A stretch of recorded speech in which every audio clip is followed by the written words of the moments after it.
नमस्कार, मैं हूं मनीष और हमारे खास प्रोग्राम 3 की तिगड़ी में आपका स्वागत है। आज हम 3 बड़ी खबरों पर बात करेंगे और 3 बड़ी खबरों में जो सबसे पहले खबर पर हम चर्चा करेंगे वो है विष्णुदेव साय मंत्रिमंडल में 3 नए मंत्री शामिल हो गए हैं।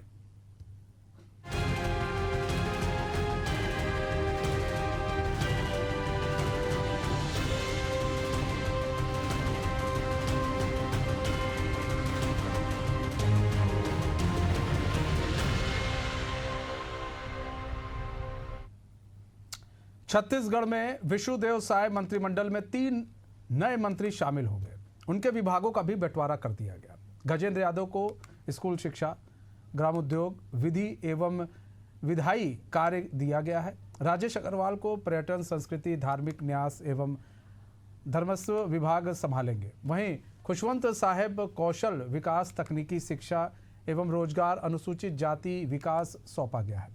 बता दें कि साय कैबिनेट में 3 विधायक राजेश अग्रवाल, खुशवंत साहेब और गजेंद्र यादव ने मंत्री पद की शपथ ली है। राजभवन में राज्यपाल ने उन्हें पद और गोपनीयता की शपथ दिलाई। शपथ लेने वाले 3 मंत्रियों में से राजेश अग्रवाल और खुशवंत साहेब पूर्व कांग्रेसी रह चुके हैं।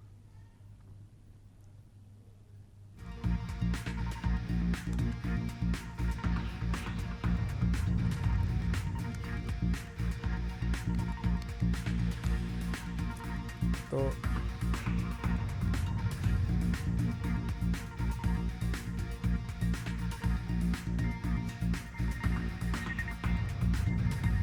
हमारे साथ शशिकांत जुड़ चुके हैं, हमारे संवाददाता पूरी जानकारी के साथ। शशि, 3 मंत्री बन चुके हैं, 3 विधायक जो अब मंत्री बन चुके हैं, लेकिन जो 2 नाम बड़े चौंकाने वाले रहे, नाम तो चल ही रहा था, राजेश अग्रवाल, खुशवंत साहेब। हम इसलिए कह रहे हैं क्योंकि पूर्व कांग्रेसी रहे हैं। सरकार ने और केंद्र सरकार ने दोनों ने इन पर भरोसा भी जताया है और भरोसा जताकर इनको मंत्रिमंडल का हिस्सा बनाया है। तो क्या कोई दबाव या फिर ऐसी स्थिति थी कि नहीं, इनको बनाना ज़रूरी है?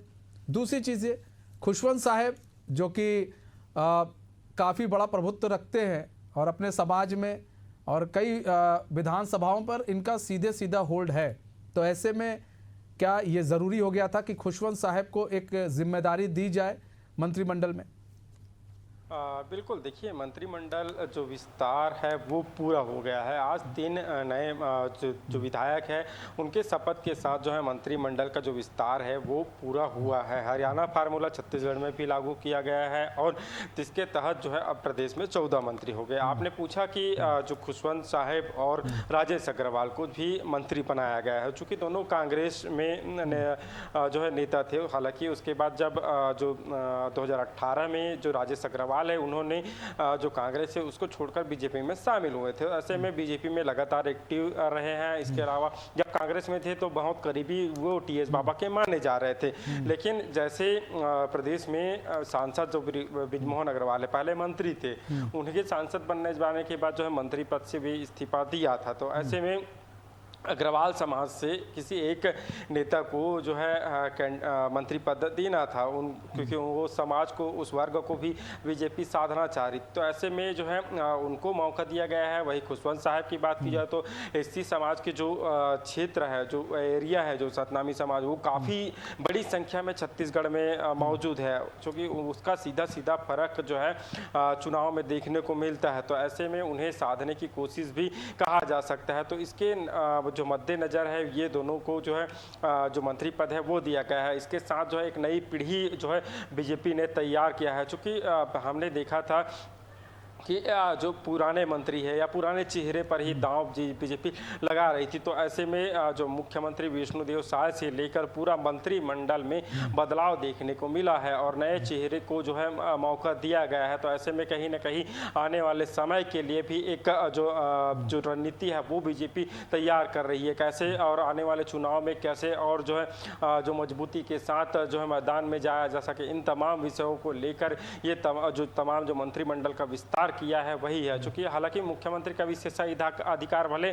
तमाम जो नेता है वो कह, लेकिन ये जो भी मंत्रियों का जो बना है, जो मंत्रियों जो विधायक बने हैं उनको लेकर काफी मंथनों का दौर चला। लगातार मुख्यमंत्री विष्णुदेव साय दिल्ली जाते रहे, दिल्ली में आला नेताओं से मुलाकात कर चर्चा करते रहे। चर्चा करने के बाद राजधानी रायपुर में आकर कुशाभाऊ ठाकरे परिसर या मुख्यमंत्री निवास में फिर से आला जितने भी नेता है, विधायक है, उनके साथ बैठकर, संगठन के साथ बैठकर सहमति बनाई। उसके बाद जाकर ये जो नाम है वो फाइनल हुए हैं। अब नाम फाइनल हुए, उसके बाद मंत्रियों ने शपथ भी ले लिया। राज्यपाल रमन डेका ने आज सुबह 10:30 बजे ये तीनों मंत्रियों को पद और गोपनीयता का शपथ दिलाया। हालांकि मुख्यमंत्री विष्णुदेव साय, इसके अलावा मंत्री, विधायक, विधानसभा अध्यक्ष सभी मौजूद रहे। और जैसे ही मंत्रियों के जो शपथ लिया उसके बाद उसके विभागों में भी बंटवारा कर दिया गया है।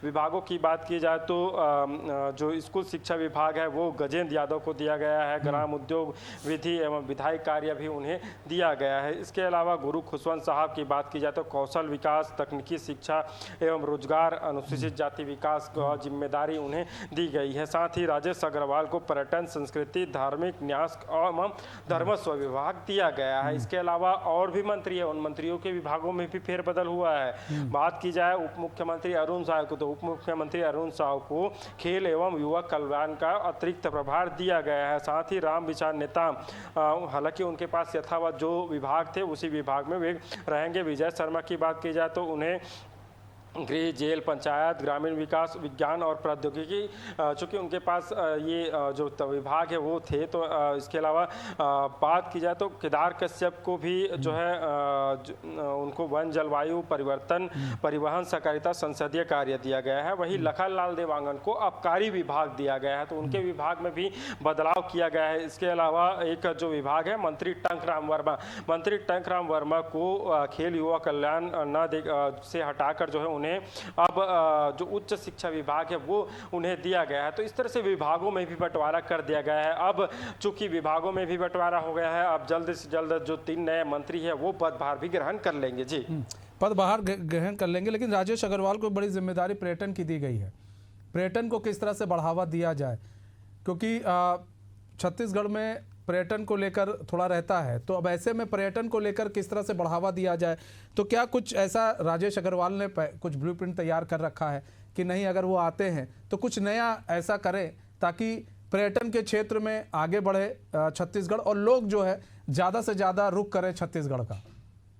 ये पर्यटन के क्षेत्र में छत्तीसगढ़ में अपार संभावना है। इसको लेकर लगातार सरकार प्रयास भी कर रही है और निश्चित ही राजेश अग्रवाल को यह जिम्मेदारी दी गई है, तो इनका फायदा आने वाले समय में जरूर दिखेगा। अंबिकापुर में अभी हाल ही में मैन पार्ट एक बड़ी जगह है, मैन पार्ट जो पर्यटकों के लिए घूमने के लिए जगह है। ऐसे में जो अभी सरकार है वो अंबिकापुर, चाहे वो मैन पार्ट जैसे स्थिति एरिया हो, या हम बात करें बस्तर के, तो बस्तर में भी प्राकृतिक एक सौंदर्य है, उनको भी लोग अब, हालांकि पहले नक्सलियों के खौफ से लोग डरते थे, लेकिन जैसे ही अब विकास वहां पहुंच रहा है तो अब जो पर्यटक है वो भी लगातार बढ़ रहे हैं और पर्यटन को बढ़ावा देने के लिए लगातार सरकार प्रयास कर रही है। पर्यटकों के क्षेत्र में वहां जो होटल या कॉटेज वो या लॉज वो भी तैयार किया जा रहा है। विदेशी पर्यटकों का विशेष ध्यान जो है सरकार अपनी योजना के माध्यम से कर रही है। तो निश्चित ही जो पर्यटन के क्षेत्र है उसमें बढ़ावा देखने को मिलेगा।